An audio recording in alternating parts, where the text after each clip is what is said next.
Hello दोस्तों, मैं हूं आपका विवेक सर और आज हम आपके लिए लेकर आए हैं नीट के लास्ट 5 ईयर के फ़िज़िक्स के PYQ।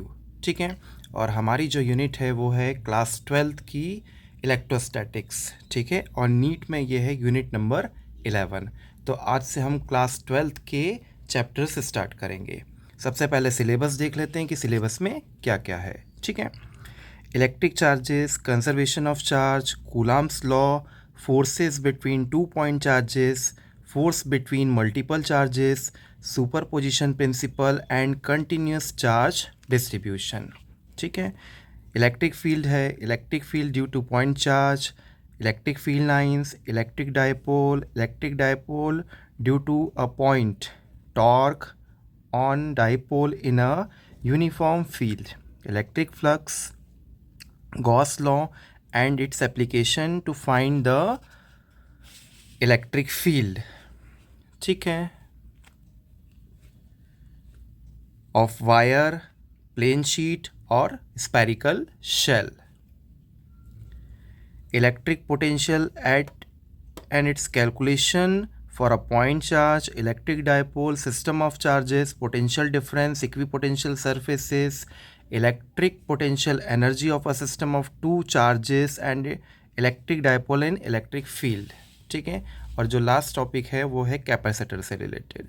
ये है conductors and insulators, dielectrics and electric polarisation, capacitors and capacitance, the combination of capacitor, series parallel plate capacitor with or without dielectric medium between the plates और energy stored in a capacitor। ठीक है। तो ये रहा हमारा syllabus. चलिए अब हमारा फर्स्ट क्वेश्चन हम स्टार्ट करते हैं। हमारा जो फर्स्ट क्वेश्चन है वो आया हुआ है नीट 2022 में। क्वेश्चन क्या बोल रहा देखते हैं। 2 point charges minus Q and plus Q are placed at a distance L। तो हमारे पास दो चार्जेस हैं, एक चार्ज माइनस क्यू, एक चार्ज प्लस क्यू, दोनों के बीच का distance L as shown in the figure.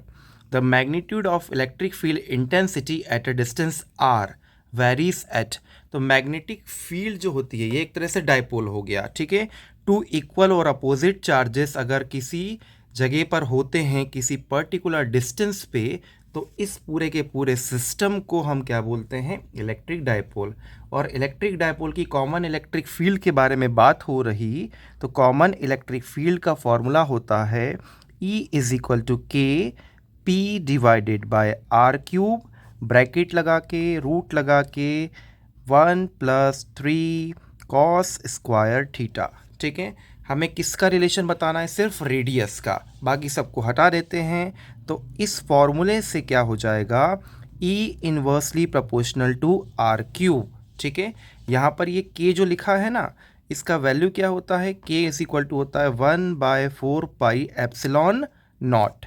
और इसका अगर न्यूमेरिकल वैल्यू की बात करें तो ये होता है 9 × 10⁹। ठीक है। समझ में आया। तो हमारा जो क्वेश्चन नंबर फर्स्ट है उसका करेक्ट ऑप्शन हो जाएगा option number B. Option number B is the right answer of the question number first. ठीक है। समझ में आया। चलिए क्वेश्चन नंबर सेकंड देखते हैं। क्वेश्चन नंबर सेकंड जो है वो आया हुआ है हमारा नीट 2020 में। ठीक है। क्वेश्चन क्या बोल रहा देखते हैं। The electric field at a point on an equatorial plane at a distance r from the center of a dipole having dipole moment p। Equatorial plane पे ये बात कही है तो इक्वेटोरियल प्लेन का डायरेक्टली आपको फॉर्मूला याद होना चाहिए। इक्वेटोरियल प्लेन का फॉर्मूला होता है E is equal to K P by R cube. ठीक है। और अगर हम साइन भी कंसीडर करें तो माइनस साइन आता है। ठीक है। के का वैल्यू क्या होता है, के का वैल्यू होता है बच्चा 1/4 pi epsilon nought. Value put कर दो। ठीक है। तो ये हो जाएगा -1/4 pi epsilon nought P by R cube. ठीक है। तो देखो कौन सा ऑप्शन मैच कर रहा, ये जो क्वेश्चन नंबर सेकंड है इसका फर्स्ट आंसर ही मैच कर रहा। ठीक है। तो हमारा जो क्वेश्चन नंबर सेकंड है उसका करेक्ट आंसर हो जाएगा option number A is the right answer of the question number second. ठीक है, समझ में आया। चलिए नेक्स्ट क्वेश्चन देखते हैं, क्वेश्चन नंबर 3। क्वेश्चन नंबर 3 जो है वो आया हुआ है 2019 में। क्या बोल रहा, 2 point charges A and B having plus Q and minus Q charge respectively। हमारे पास दो चार्जेस हैं, इधर गोला बनाओ, A लिखो, ठीक है, इस पर बोल दो प्लस Q है, ठीक है, इधर गोला बनाओ और इधर B लिख दो, ये हो जाएगा माइनस Q। ठीक है, are placed at a certain distance apart, दोनों के बीच कुछ भी डिस्टेंस कंसीडर कर लेते हैं, सपोज करो चलो आर ही है, इनके बीच का डिस्टेंस कितना है आर।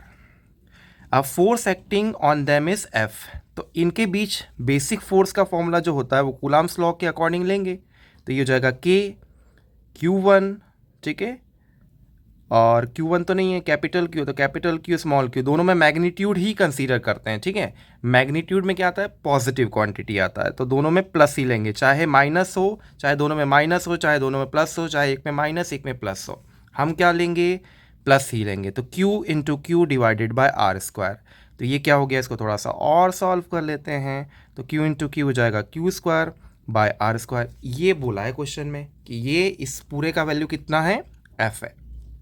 अब क्या बोल रहा, if 20% charge of A transfer to B, 25% जो है चार्ज ए से बी में चला गया, 25% कितना होता है, ठीक है, 25% निकालो तो ज़रा, किसी भी चीज़ का 25% चार्ज का है, तो 25% of charge is equal to क्या हो जाएगा, ज़रा इसको निकाल के देख लेते हैं। तो 25% में आता है कितना, डिवाइड बाय 100 इंटू क्यू।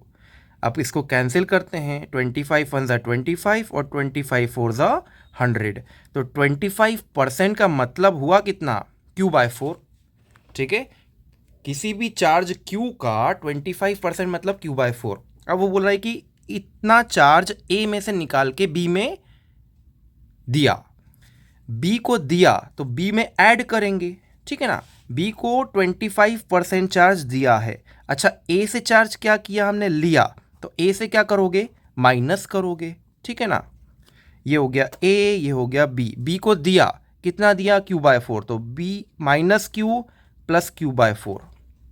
अच्छा, A से उतना चार्ज लिया, तो A से लिया तो माइनस Q/4, A से लिया तो माइनस आएगा, B को दिया तो प्लस आ जाएगा। जरा सॉल्व तो करो, एलसीएम लिया तो ये आ जाएगा 4Q माइनस Q/4, और इसको सॉल्व करेंगे तो आ जाएगा 3Q/4। अच्छा, इसको भी सॉल्व करो तो ये माइनस है भाई, हाँ, तो माइनस Q और plus Q, minus 4Q plus Q/4, minus 4Q plus Q, ये आता है माइनस 3Q/4। ये आ गया A का चार्ज नया वाला और ये आ गया B का चार्ज नया वाला। अब इनका फोर्स नया वाला निकालते हैं, नए फोर्स को बोल देते हैं F'। ये हो जाएगा बच्चा कि Q1 की वैल्यू कितनी है, 3Q/4, लग दो 3Q/4। Q2 की वैल्यू कितनी है, 3Q/4। फिर से मैग्नीट्यूड लेना है, माइनस साइन नहीं लेना फोर्स में, 3Q/4 डिवाइडेड बाय डिस्टेंस कितना, आर स्क्वायर। ठीक है, मल्टीप्लाई तो करो, ये हो जाएगा 3 इंटू 3 कितना, 9, ठीक है, और 4 4 ज़ा 16, ठीक है, के एज इट इज़ रहेगा, Q इंटू क्यू हो जाएगा Q स्क्वायर और नीचे आर स्क्वायर। ज़रा इस पूरे का वैल्यू देखो, तो हमने ऊपर लिखा है F, इस पूरे का वैल्यू कितना हो जाएगा, F, तो F' इज इक्वल टू हो जाएगा 9/16 F। ठीक है, समझ में आया। तो ज़रा देखते हैं कौन सा ऑप्शन सही है।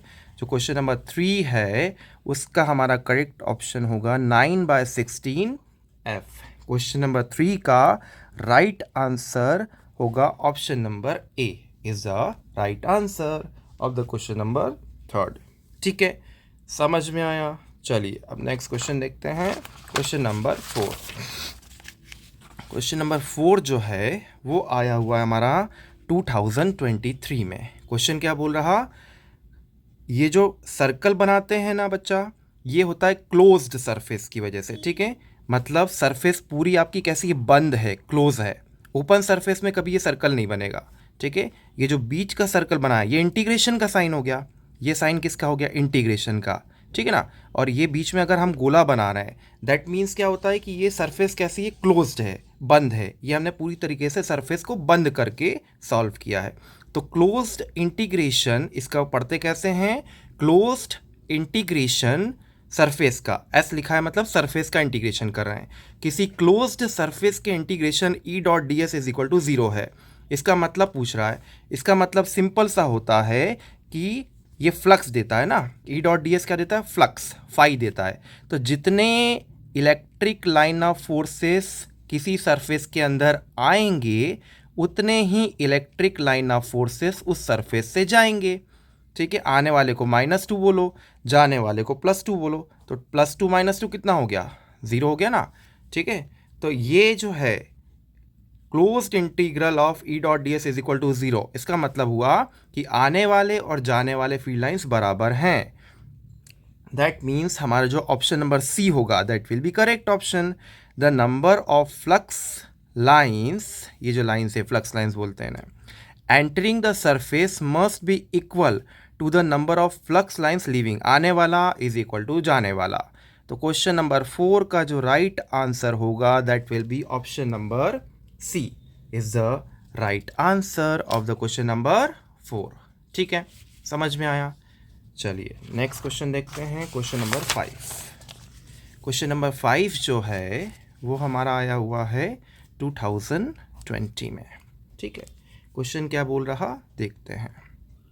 Spherical conductor of radius 10 centimetre, एक स्पेरिकल कंडक्टर है, ये स्पेयर बना दो, और इसका रेडियस कितना है, 10 है।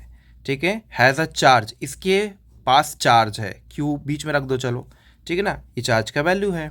डिस्ट्रीब्यूटेड यूनिफॉर्मली, चारों तरफ डिस्ट्रीब्यूट है, चलो कोई दिक्कत नहीं है, इस पूरे सरफेस पर चार्ज डिस्ट्रीब्यूटेड है इसके। What is the magnitude of electric field at point 15, अब ये जो 15 पॉइंट है ये क्या, ये सर्कल का रेडियस है 10, क्या 10 से अंदर आ रहा कि 10 के बाहर आ रहा, 15 जो है 10 से ज़्यादा होता है तो ये 10 से बाहर आएगा। तो जो फाइनल इलेक्ट्रिक फील्ड का फॉर्मूला होगा ना, फाइनल इलेक्ट्रिक फील्ड का फॉर्मूला क्या होगा, के क्यू बाय आर स्क्वायर। तो इसमें जो आर का वैल्यू होगा वो आप 10 नहीं लेना है, वो हमें लेना है जो 10 से ज़्यादा का है, क्योंकि पूछा कहाँ का है, 10 से ज़्यादा का पूछा है, इसलिए 15 कंसीडर करेंगे। ठीक है, तो यहाँ पर 10 की तो ज़रूरत ही नहीं है, यहाँ पर डिस्टेंस क्या लोगे, 15। चलो देखो सॉल्व करते हैं, ये हो जाएगा E इज इक्वल टू के का वैल्यू डायरेक्टली याद रखना, न्यूमेरिकल वैल्यू होता है 9 इंटू 10 पावर 9। ठीक है, फॉर्मूला फिर से Q by R square, value put करते हैं, that will be 9 into 3 power 9 into 10 power 9 multiplied, 4 का वैल्यू कितना हुआ, 3.2 into 10 power -7 divided by R का स्क्वायर करना है। अब देखो ज़रा इधर, ये 15 सेंटीमीटर है, सेंटीमीटर को ज़रा मीटर में कन्वर्ट तो करो, 10 पावर -2 इसका स्क्वायर कर देना, तो ये जाएगा that will B 15 into 10 power -2 का स्क्वायर। चलो सॉल्व कर देते हैं। ठीक है, सो ये हो जाएगा 9 into 10 power 9 into 3.2 into 10 power -7 divided bye 15 का स्क्वायर होता है भैया 225 इंटू 10 पावर -2 इंटू 2 होता है 10 पावर -4। चलो कैंसिल करते हैं वैल्यू, ये -4 से 7 कट गया तो कितना बचा, -3, -3 से 4 से 4 कट गया, -3 से ये कैंसिल करो तो ये हो जाएगा 6 बच गया। ठीक है, 6 का एक ज़ीरो जो है इसके डेसिमल से हटा दो, तो 6 का एक ज़ीरो भी गया तो बचा 5, 10 पावर 5 बचेगा। ठीक है, अब वैल्यू लिख लेते हैं, 9 इंटू 32 डिवाइडेड बाय 225। ठीक है, और इंटू 10 पावर कितना बचा, 5। ठीक है ना, चलो अब 3 से कैंसिल करते हैं, 3 7 ज़ा 21, 3 5 ज़ा 15। चलो इसको भी कैंसिल करो, 3 3 ज़ा 9, फिर से 3 1 ज़ा 3, 3 2 ज़ा 6, 3 5 ज़ा 15। अब नहीं कट रहा, कितना आ गया, 32 डिवाइडेड बाय 25 इंटू 10 पावर 5। चलो इसको कैंसिल करते हैं, अब डिवाइड कर देते हैं, तो ये हो जाएगा 32 इधर लिखा, 25 इधर लिखा, 1 टाइम गया 25 आ गया, इससे काटा, ये कितना बच गया, 7 पॉइंट लगाया, 0 बढ़ाया। ठीक है ना, अच्छा कितना आ गया, 2 टाइम्स जाएगा ना, 25 2 ज़ा 50। चलो तो ये कितना आ गया, 20 बचा। ठीक है, ऊपर कर देते हैं, 20 बचा। ठीक है, 20 बचा तो अब 0 बढ़ा दो एक, तो कितने बार जाएगा, 8 टाइम्स, 25 8 ज़ा 200, कट कट कट, कितना आ गया 1.28, और ऑलरेडी 10 पावर 5 था ही, तो देखो ज़रा 1.2 8 into 10 power 5 is the right answer. हमारा जो क्वेश्चन नंबर 5 है उसका करेक्ट ऑप्शन होगा option number A. Option number A is the right answer of the question number 5। ठीक है, समझ में आया? चलिए आज के लिए इतना ही। Thank you. पसंद आए तो लाइक और सब्सक्राइब ज़रूर करिएगा, ठीक है ना? चलिए।